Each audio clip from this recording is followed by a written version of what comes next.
Good day, spiritual artists. This is CJ Miller, the host of the Spiritual Artist Podcast, and we are proceeding along at a great pace in the Doodle Book Club. And I hope you've been expressing yourself on paper and letting your subconscious run free while you listen to these chapters each morning as a spiritual practice, as a way to align yourself with the creative you that is working and trying very hard to get out. So let's start with chapter 10. Quote, love is not sexual intercourse. Love is not vital attraction and interchange. Love is not the heart's hunger for affection. Love is the mighty vibration coming straight from the one, and only the very pure and very strong are capable of receiving and manifesting it. Mira Alfassa, end quote. Chapter 10 is entitled Love Consciousness. And here we go. Many years ago, my older brother, Michael, agreed to help me remodel my kitchen. As children, my brother would be building and constructing magnificent creations in our garage while I was in the local woods exploring nature. He had an affinity for engineering and construction. I didn't. With this memory in mind, I was thrilled with his offer to assist me in remodeling my outdated 1960s kitchen. As we started construction, it quickly became evident that he was the project manager and I was his one-person production team. He cheerfully shared his knowledge while showing me how to use tools properly, mount sheetrock, and run electrical lines. Due to his diligence and leadership, the kitchen was completed beautifully in a short amount of time. I learned many skills from him that spring, but one lesson never faded from my memory. I still remember his explanation of electricity and how it obeyed specific laws or properties. Understanding the importance of safety on the work site, my brother took a few minutes to outline the possible dangers of working with electricity. He explained that electricity was only dangerous when it was misunderstood, but was relatively straightforward once you knew the law and how it worked. According to Michael, electricity always seeks a conductive material and flows along its path until it reaches a stopping point, or what's considered a ground. The electrical current seeks a stopping point. He clarified his explanation. Think of electricity as though if it were water flowing through a hollow wire. Think of the wire as though it were a straw carrying that water. Just like the liquid, electricity will always be seeking the lowest point or ground. If a ground isn't connected to the system, the electricity will stop flowing. With this behavioral characteristic of electricity in mind, he explained the need for two lines when adding a new switch to a circuit. One line would carry the charge into the device. The other line would pull the charge out of the device through a grounded wire. It wasn't until many years later that I fully understood the significance of this law. Power wouldn't flow if no ground existed in the system. The law of electricity is always present, but with recognition, we can learn to use this law more effectively. Electricity is the perfect simile for attaining the state of a spiritual artist. You see, if we don't maintain the proper consciousness within ourselves, we aren't truly grounded. Without that ground, we cannot most effectively draw creative inspiration and ideas through us from spirit. I started to watch my process as a painter and noticed when I was grounded and most able to receive it. On some days, I would experience an incredible euphoria and inspired action would take place. On other days, I'd be frustrated and stop painting. What was this ideal state of mind that would attract creative ideas and encourage them to flow through me? How could I receive inspired action from this creative intelligence most effectively? Could it be replicated? Could I consciously choose this state to enhance creativity? The answer is yes. Intending to recognize inspiration's ideal environment, I began monitoring how I felt during my successful painting sessions. When I'm feeling love and maintaining my ground, electricity, or rather spirit, flows through me most quickly. However, if I allow my consciousness to gather a negative charge, like self-criticism, I do not receive inspiration and guidance from spirit. I quickly became aware that the thoughts and feelings that prevented me from being the ground for spirit included fear, criticism, resentment, judgment, envy, and anger. I started to think of myself as a human lightning rod. If I radiated a positive grounded charge, I would attract a new level of consciousness. Don't let it confuse you when I use this simile. I do believe that spirit is always present in all things at all times. Everything manifested is made of particles, and particles have electrical charges according to science. I'm introducing the law of electricity as a way to illustrate that we can enhance the vibrancy of our expression of spirit. I'm going to say that one more time. I'm introducing the law of electricity as a way to illustrate that we can enhance the vibrancy of our expression of spirit. How do we practice receiving creative inspiration? As a spiritual painter, I practice a state of conscious self-awareness. In essence, I stand guard of my thoughts and emotions. I focus my attention on the brush, paint, and canvas while watching my state. It's an ongoing practice.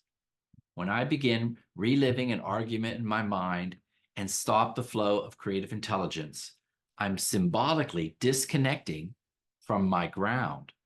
When I take the time to appreciate the texture created by the tip of my brush on a wood surface, or notice the beauty and the details of the room around me, I become a channel of love, allowing the flow of the divine.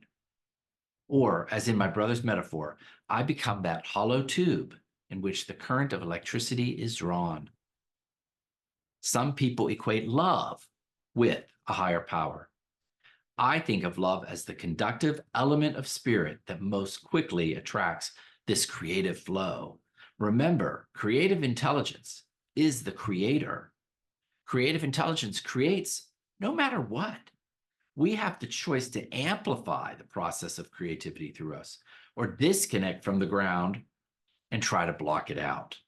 Unloving thoughts and belief systems will resist the power, but it doesn't hurt the greater power. It only hurts us.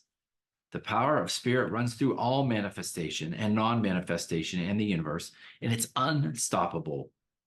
We always have a deliberate choice in this creative process. I believe that understanding how laws, like the law of electricity, work and using them properly is our duty. When we are demonstrating the state of love, our receptivity is strong and clear. When we entertain negative thoughts, we are disrupting our connection to spirit. Love is our pure state. It is a state without fear, criticism, resentment, judgment, envy, and anger.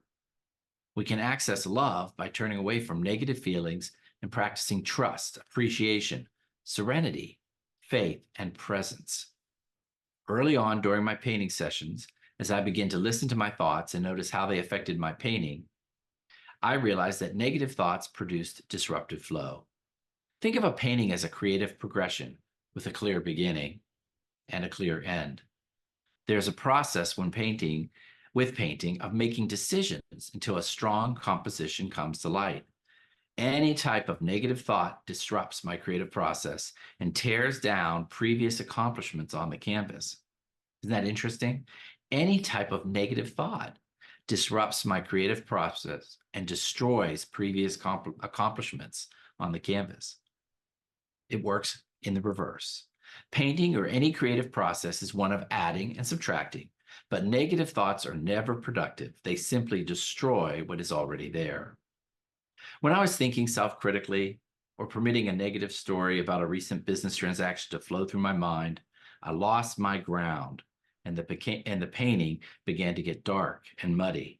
With practice, I learned to withhold my negative thoughts while the painting story revealed itself. Even as I develop this book, I employ the same skills as I write to maintain creative flow while allowing new words to appear on the page. A spiritual artist practices staying in this channel of love when they're working. Just as with electricity, love is the ground that attracts the most substantial current of creative intelligence and inspires creation.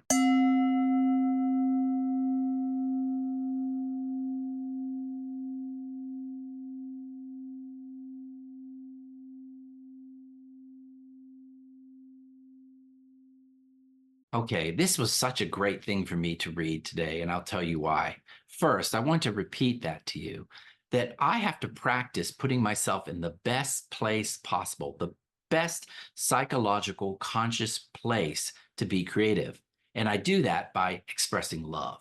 We all do that. When we appreciate others, when we appreciate what we're working on, when we love ourselves, we are so closely aligned with this creative intelligence that we hear that intuitive impulse just popping in our heads.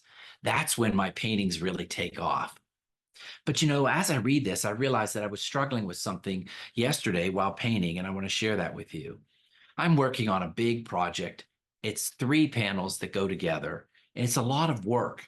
And the design that is rising to the surface takes a lot of meticulous small strokes and careful time. And I started getting an attitude about it. Well, let me tell you, what would that do to my painting?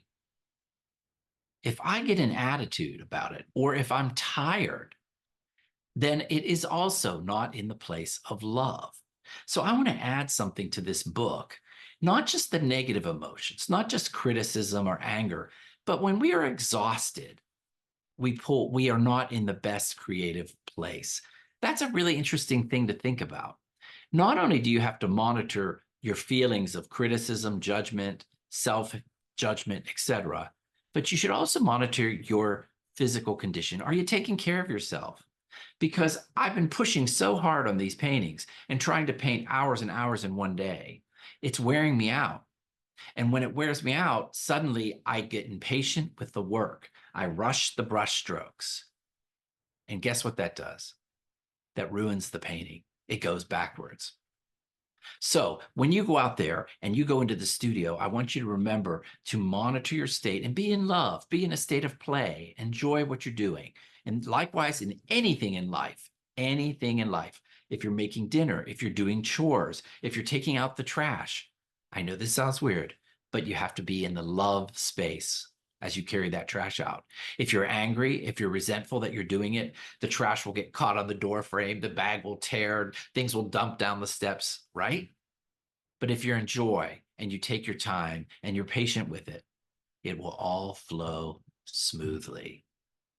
So those are some things to think about today as you go out into the studio. Think about staying in the state of love and monitoring that. I look forward to going on to the next chapter tomorrow. Have a great day and be a spiritual artist. Thanks again for listening to the Spiritual Artist Podcast. Whether you're watching this show on Apple Podcasts, Spotify, Google Play, or iHeartRadio, make sure you choose the subscribe button so that you will receive updates when new segments are released. Most importantly, be still, listen, and know that you are a spiritual artist.